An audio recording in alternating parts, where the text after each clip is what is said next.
ईद उल अज़हा की सभी देशवासियों को बहुत बहुत मुबारकबाद। आज बड़ौदा शहर ईदगाह में ईद की नमाज अदा करने में आई और बड़ौदा शहर और जिला के सभी मुस्लिम समाज के लोगों ने हर साल की तरह इस साल भी ईद की नमाज अदा की और ईद की नमाज के बाद अल्लाह से दुआ की कि हमारे भारत देश में हर हम सुख चैन अमन शांति बनी रहे, हमारा देश हमेशा अव्वल रहे। इससे अल्लाह से दुआ की। और मैं आज सभी को एक अपील करता हूँ कि आज जो एक ईद का त्यौहार है, खुशी का त्यौहार है, एक भाईचारे का त्यौहार है, तो आज किसी के भी बकरा ईद के टाइम पे किसी की भी लाखनी ना डुबाए। उसका भी आज खास आप सभी से मेरी गुजारिश है कि ध्यान रखिए। और फिर से मैं एक बार सभी को ईद की बहुत बहुत मुबारकबाद देता हूँ। હું વડોદરા શહેર ખતીબ સૈયદ અમીરુલ્લાહ સફરુલ્લાહ આજે ઈદગાહ મેદાન ગાજરાવદી સ્થળે આવેલ ઈદગાહ મસ્જિદમાં ઈદ ઉલ અધા એટલે બકરી ઈદની નમાઝનું વિશેષ નમાઝનું આયોજન કરવામાં આવ્યું ને નમાઝ અદા થઈ। અલ્લાહ તાલાનો એહસાન છે કે તેને સારી રીતે મુકમ્મલ તરીકેથી આ નમાઝ અદા થઈ।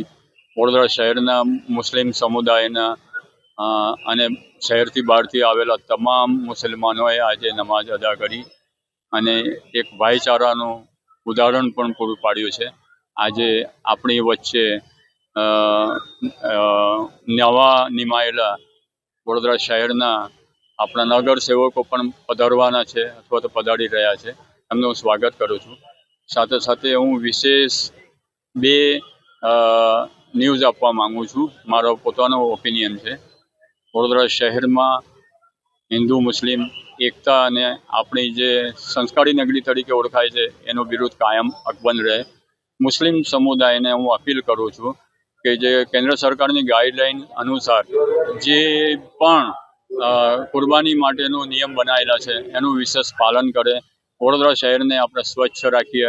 વડોદરા શહેર તરફથી જે કંઈ બી સ્વચ્છ માટેના જે પણ આયોજન કરવામાં આવેલું છે એને સાથ સહકાર આપી અને એક ઉત્તમ ઉદાહરણ આપણે પૂરું પાડીએ અને કોઈ પણ વ્યક્તિની કે કોઈ પણ સમુદાયની જાહેરમાં કે ગમે તે રીતે બી લાગણી ન દુભાય એવો ઉચ્ચાર કે એવું કાર્ય કે એવી ક્રિયા કે એવું કોઈ કાર્ય ન કરે એવું મારી તમામ મુસ્લિમોને એક અપીલ છે। સાથે સાથે હું વડોદરા શહેર અને આપણા સૂબા એટલે ગુજરાત રાજ્ય અને આપણા હિન્દુસ્તાન માટે મેં દુઆ કરી છે કે આપણો અત્યારના જે વિકટ સમયમાં જે પરિસ્થિતિમાં આપણો દેશ પસાર થઈ રહ્યો છે એ પરિસ્થિતિ વહેલી તકે સારી રીતે એ સર્જાઈ જશે, એ વહેલી તકે પૂરી થાય અને આપણા હિન્દુસ્તાનમાં આપણા વડોદરા શહેરમાં અને ગુજરાતમાં અમન શાંતિ રહે। તેમજ હું વિશેષ વડોદરા શહેરના તમામ નાગરિકોને હું ઈદ મુબારક પાઠવું છું। સાથે સાથે વહીવટી તંત્ર જે છે કોર્પોરેશનનું એમના તરફથી જે મને સાથ સહકાર મળ્યો છે એનો બી આભાર વ્યક્ત કરું છું। વડોદરા શહેરના પોલીસ કમિશનર તેમજ એમનો ટોટલી સ્ટાફ તરફથી જે કંઈ સાથ સહકાર મને મળ્યો છે એમનો બી હું આભાર વ્યક્ત કરું છું। સાથે સાથે મારી આ અવાજ, મારો આ સંદેશ, મારી આ અપીલ જે વડોદરા શહેરના તમામ લોકો સુધી પહોંચાડવા માટે આ તમામ મીડિયાએ જે મહેનત કરી છે, જે પણ વ્યક્તિએ અને જે પણ ન્યૂઝના ચેનલના જેટલા બી સ્થાપક છે, જેટલા બી મેનેજર છે, તમામને હું ઈદ મુબારક પાઠવું છું।